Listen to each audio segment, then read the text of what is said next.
Hi అండి అందరికీ. Welcome to Chandu vlogs. Thanks for watching. ఈరోజు మార్నింగ్ టిఫిన్ సేమియా ఉప్మా ప్రాసెస్ చూపిస్తాను. ముందుగా తగినంత సేమియా తీసుకొని పక్కన పెట్టుకోవాలి. తర్వాత స్టవ్ పై బౌల్ పెట్టి ఆయిల్ వేసుకొని ఆవాలు, జీలకర్ర, పల్లీలు వేసి ఫస్ట్ పల్లీలు మంచిగా ఫ్రై చేసుకోవాలి. తర్వాత శనగపప్పు, పచ్చిమిర్చి, ఉల్లిపాయలు, కరివేపాకు వేసి ఫ్రై చేసుకోవాలి. తర్వాత సరిపడా సాల్ట్ వేసుకోవాలి.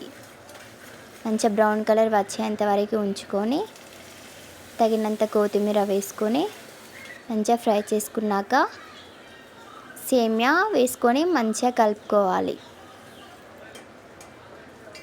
బ్రౌన్ కలర్ వచ్చేంత వరకు కలుపుతూ ఉండాలి.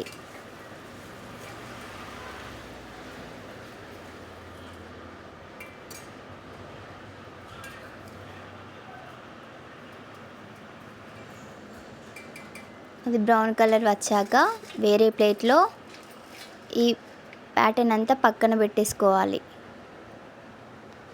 తర్వాత అదే బౌల్లో సరిపడా వాటర్ పోసి కొంచెం సాల్ట్ కూడా వేసుకోవాలి.